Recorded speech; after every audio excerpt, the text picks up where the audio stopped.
told, we have Dale Hellestrae joining us right now from, hopefully, he's clothed here from vacation. Dale, how you doing, man? Well, I'm doing pretty good, and I'm sitting here on the back porch of my good buddy Jeff Shapiro's little humble abode here in Coronado Cays, and I figured this program lacking a little personality, so I thought I'd call in and try and pick it up a little bit. Well, I know everybody was like, I'd get Dale on there. I'd get Dale on there. Save this thing. Save this thing. Man, it looks a little cloudy over there. It's early, Steve. 9 o'clock. My body usually doesn't roll out of bed till 10:30, and Oh. and by then the sun starts to break out. Are you riding your bike around Coronado? That's the bigger question. I'm not riding my bike. I've thought about it. Does that count? Oh yeah, I know. Yeah, just like me. My bike sits in the garage too, and every day I walk past it, I go, I should probably ride that as I get in my car and drive off. Yes. Steve, well, what gets more work, your bike or your TV in the hallway? TV in the hallway is gone. I've already told you that. It's already gone. Well, the bigger question is the stationary bike in my living room, the treadmill in my living room, or the bike in my garage. Which one gets worked out the most? The answer is I would say none of them. probably the treadmill, because don't you at least hang clothes on it? No, because it's in my hallway. That's weird. Kids Okay. use them. Kids use them more than I do. Like I have the pool. The dog uses the pool more than any human does. She's always out Right. swimming in it. And then the treadmill and the bike, the kids use more than anybody else does. So I just buy expensive things for other people, apparently. Well, you've always been a giver. That's what they say. Is that what they say about me?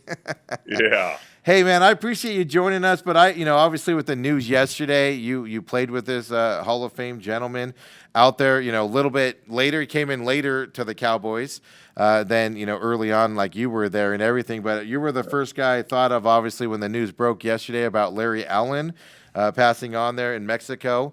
52 years old. I thought he'd be older than that. I was kind of shocked by that, but I wanted to get your thoughts. We've seen Emmett kind of tear up on, if you saw his video, kind of tear up about Larry Allen and talking about him yesterday. Troy had some heartful comments. And I figured, I would go to you. And before I called, Michael and everybody else, I figured I'd call you and get you on the program on your vacation and tell us a little bit about Larry Allen. Well, I tell you what, all those guys, their sentiments are real. Emmett probably owes about half his rushing yardage to Larry Allen, Yeah. so I'm obviously more than just a friend to Emmett Smith and Troy. But I guess I start off with, you're not ever going to meet just a nice human being, not a mean bone in his body unless you happen to line up in front of him on the football field and the new disease was invented when Larry Allen got his thing rolling there in Dallas. It was called the Larry Allen flu, and that was every Sunday the guy that lined up across from him for a mysterious reason, never listed on an injury report, but all of a sudden Sunday morning would get up and be ill and not have to play against Larry Allen. So it got to be known as the Larry Allen flu, because what made Larry so special was not only the fact that he's a dominant offensive lineman, strong, fast. I mean, he had everything that you'd ever want in an offensive lineman: 6'3.5", 325, could run a 4.85 40, bench press 700 pounds. There's nothing he couldn't do. But he wanted to kill you if you lined up in front of him. And that's the only time you ever saw violence come out of Larry was when somebody lined up in front of him. Most offensive linemen just want to block you. I don't want you to make the tackle. All right, and then I've done my job. That's a win in football. Larry Allen wanted to embarrass you. He'd pick other 300-pound dudes up and throw them down and go hit another dude. And if I had $1 for every time I saw him block more than one guy on a football play, I'd be a very, very rich man. So, and my wife Brooke told me that I need to tell this story because this is kind of family the Allen family All was. right. All right. And I may have told it on the show, but it was a while ago. We were playing the Super Bowl out in Phoenix, Super Bowl 30, playing the Steelers, and we were given a certain amount of tickets, and we just always said we're just going to give tickets to our family and get rid of the other ones. And I checked with everybody and their brother. Kendall was less than a year old, so she was going to be a lap kid. I said, "Does the lap kid need a ticket?" And I checked with no less than 10 officials, and they said, "No, lap children do not need tickets." So Brooke shows up with the other wives. They bust them over to the game. They're all going through the turnstiles, and the guy stops Brooke, who's carrying Kendall, and said, "You need a ticket for her." And Brooke's like, "We were told, obviously went through the whole story." Yeah. Guy said, "No, every head needs a ticket." And Janelle Allen was in front of Brooke. Turned around and said, "What's the problem here?" And Brooke said, "This guy's saying we need a ticket for Kendall." And Janelle Allen literally reached into her back pocket, pulled out an extra ticket, and said, "Here you go."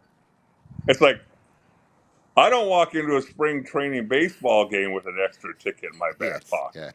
Yeah. You know, Especially, I walking mean, into the yeah. Super Bowl. Well, especially with the price. I know they're a lot more expensive today than they were then, but they're still a pretty penny. And she's just Yeah, like, here you go. No worries. yeah. Here you go. And Brooke and Kendall got to come into the game and all that. So, that's just a little glimpse into his life. His Brooke and Janelle, his wife, were super close. This actually hit Brooke a little harder Yeah. than it's hit me, because of the relationship that they had. They came in, and by 94, he was drafted in 94. Well, Brooke and I are in our mid 30s at Hmm. that point. And you get some of these young couples coming in trying to navigate the league and the NFL. No matter how good you are, there's still a lot of transformation going on. And so Brooke could take a lot of the young wives under her wing, and develop just fantastic relationships with them, because it's really interesting in an NFL locker room. Wherever I went, I either knew a guy or was acquainted with a guy or whatever, and then you're in the locker room. You make friends pretty darn easy. Hmm. The significant others, wives, girlfriends, coming in a new spot, it's much more difficult for them. Absolutely. And when we got traded to Dallas, it was difficult for the first year, because the old guard was getting pushed out by Jimmy Johnson and Jerry Jones, and the wives could feel it. And so there was some animosity towards the younger people coming in. That included wives and players, because they knew we were coming to take their husbands' jobs. And so when you get a young lady that is newly married to a rookie who doesn't know what's up from down. Believe it or not, Larry didn't know what up from down was his rookie year, but he caught on quicker than just about everybody else. There's a really special bond that happens there. Yeah, that's actually a good story, kind of to give everybody the perspective of what happens all around to make it all the family, right? So, but let me Right. ask you this. I mean, he came in '94. I was going to ask you about that age difference. He's a big dude, right? For a bunch of big dudes and offensive linemen, he walks in there, and I imagine he's one of the bigger guys. He's faster than probably, dare I say it, the old guard, you and the guys that have been there for a bunch of years. He's faster. He can block. He's just more nimble, I guess you can say, for that size. What was the reaction to him in that '94 year? You're coming off the 2 Super Bowls. You're obviously having a lot of success. Looking forward to, you're hoping to get to another one that year. You definitely do it in '95. When he walks into that room, what's kind of the reception of a guy like that, that quite frankly is there to take somebody's job? Well, as I've always told you, the offensive line group is a different group than other groups. Obviously we could tell there's certain guys you can tell as a player. You can tell within a day whether the guy has a chance or has no chance. Just by the way he gets into his stance, his first reps, whether it's running, whether it's run blocking, whether it's pass blocking, you can tell in the first day as a player. Well, you can also tell when somebody has a chance to be super special. And everybody saw that with Larry Allen. Now, the interesting thing was he was drafted in the second round from Hmm. a little place called Sonoma State. Nobody'd ever heard of him or it. And he walks in, and first of all, you notice his physical presence, and you're like, wow, okay. But we had lost a couple guys. A guy named Kevin Gogan had left via free agency. John Giesick had left via free agency. So there were a couple spots to fill, and so he was welcomed with open arms. And the great thing about him, he didn't realize how good he was.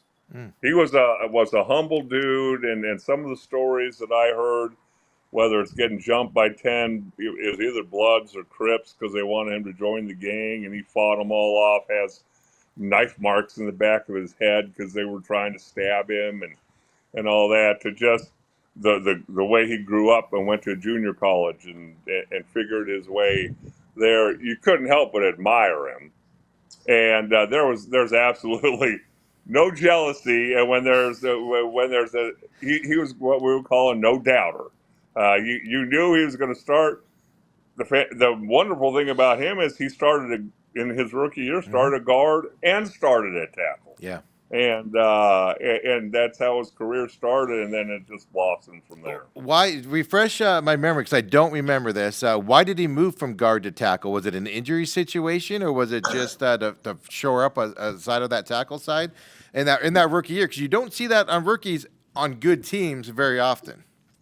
Nope. And the exact reason why was we had a right tackle who was all world and Eric Williams, and he got into a car accident midway through the year. Yeah, yeah. And missed the rest of the year. And Larry Allen moved to right tackle, and we went all the way to the NFC Championship game, and really didn't miss much of a beat. And for those of you who are a little bit older, Eric Williams was as dominant an offensive tackle as there was in the league at that point. And the car accident took some things away from him. He came back and played at a pretty high level. But Larry Allen filled his shoes very admirably.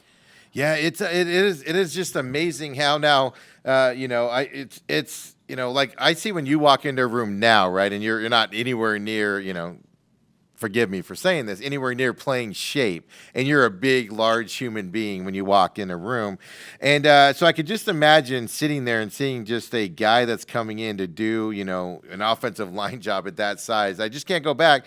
So much so that last night I was watching, and I didn't get any of the video. I don't know what I was thinking. But I was watching old Madden clips talking about Larry Allen, and Larry Madden loved offensive linemen. He celebrated them, Yes. and Yeah. oh my gosh, the way he would talk about he was pancake blocking guys that are in the Hall of Fame now, guys that are really good players, and he was just, if you don't know what a pancake block is, basically it slams you backwards. And John Madden goes on for 15 minutes during a game. Other things are happening, and he will not stop talking about Larry Allen and his moves. It's just amazing to see it.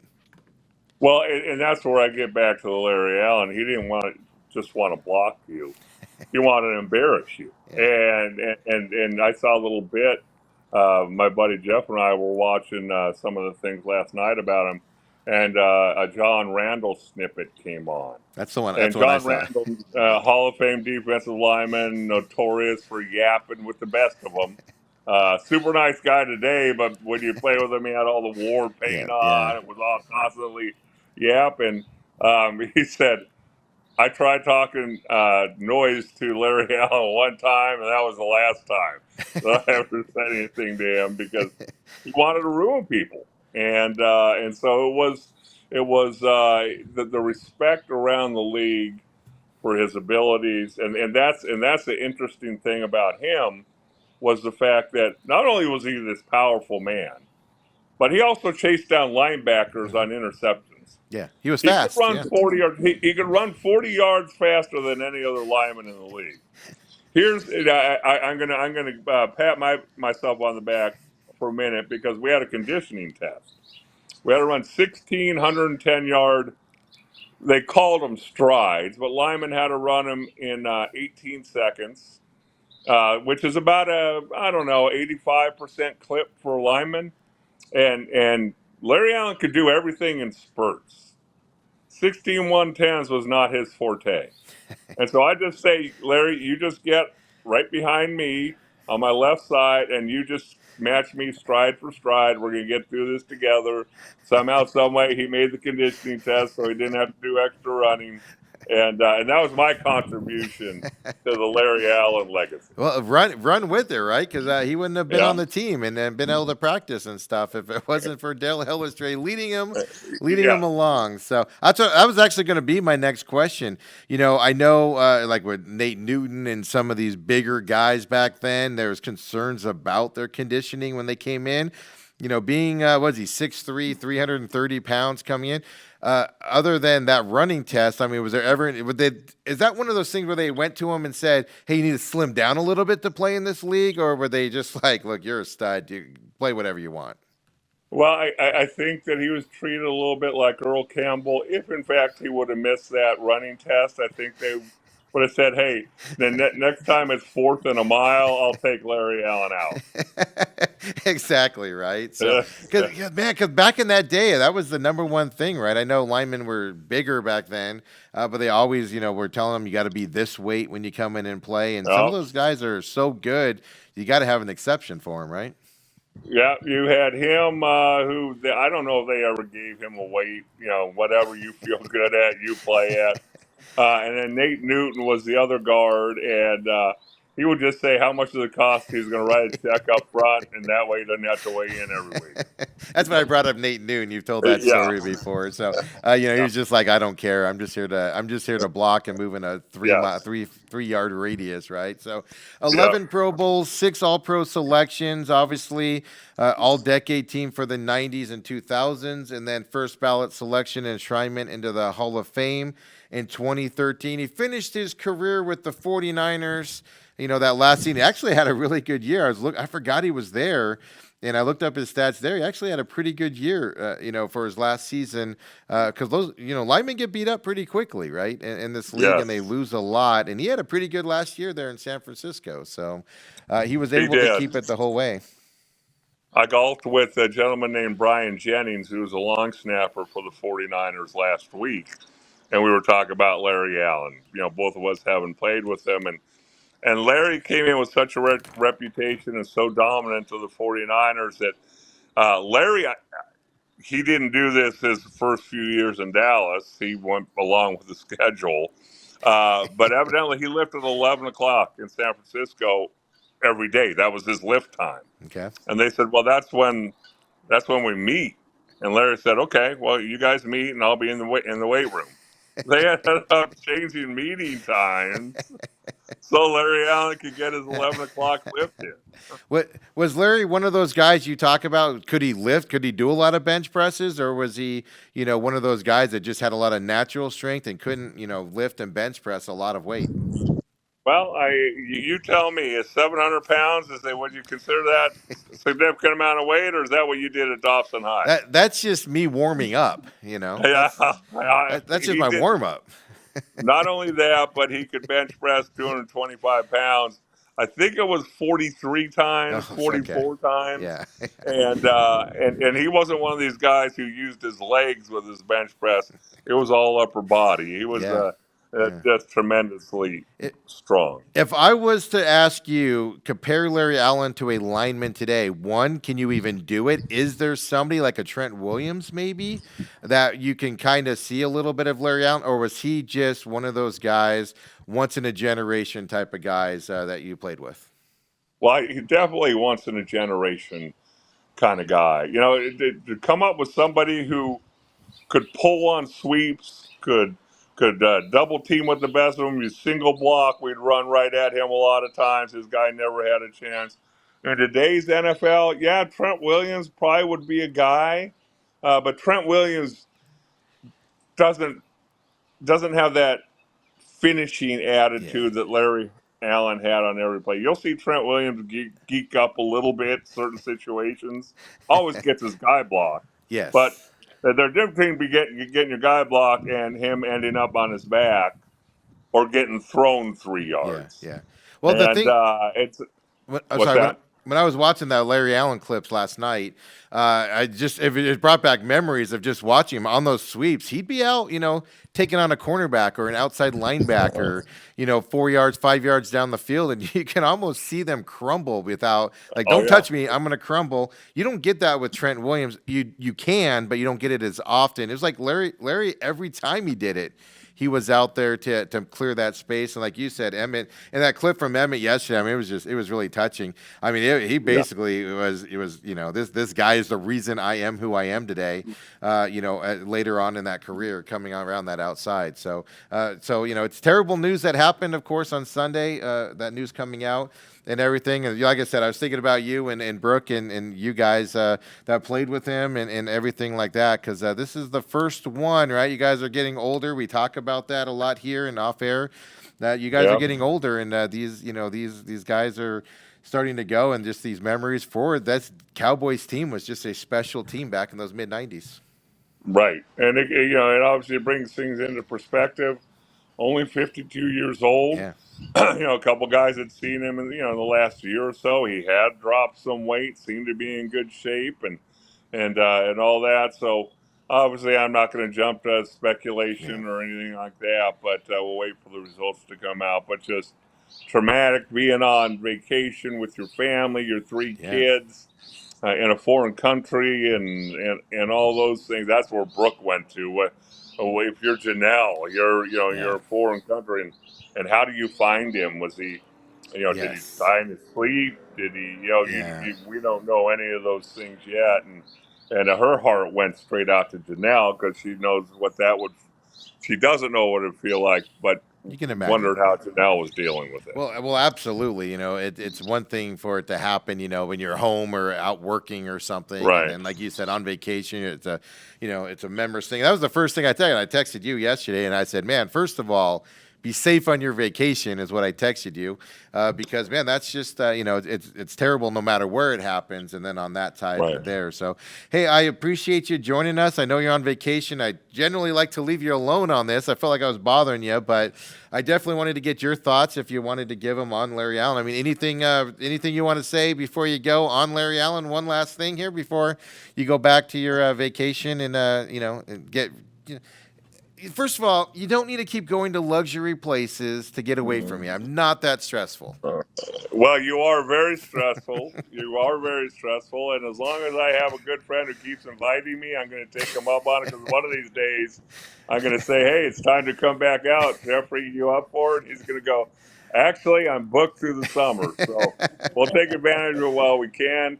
The thing with Larry, I think what it's going to probably do is hopefully our team was so darn close for so long, and as time goes by, you lose perspective and you lose some touch with guys. And I think what it'll do is hopefully bring everybody back into focus and be more intentional about keeping those relationships going.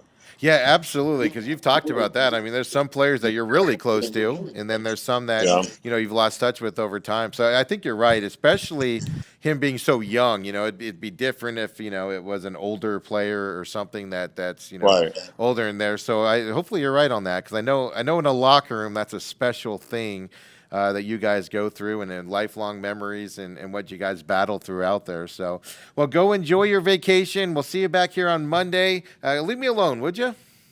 Well, here, I'm going to just leave you with a nice little view. That's his boat. And say you're on the water, yes. We got sea dews. We got palm trees. So, you know what? We will figure out a way to have a good time. I'm going to reach out to Brooke and say that I want to see video of you on a sea-doo doing donuts and whatever out in the ocean. So I want video of that stat. I usually don't wear a life preserver because I like to show my body off a little bit. Is that what it is? Yeah. They have those. Right. They have those skin. They have those form-fitting ones now that actually make you look like you have muscles. They have those now, so just grab one of those. You guys take care. All right, we'll see you. Thanks, Dale, very much. Appreciate you. Be safe out there. So Dale Hellestrae joining us, of course, here on the program every day when he's not celebrating vacations, right? And it does crack me up because football players are conditioned to take vacations, beginning of June, and then in July, right before training camp. And Dale keeps that schedule. There's no doubt about it coming up. So I appreciate him coming in with his Larry Allen thoughts there, of course.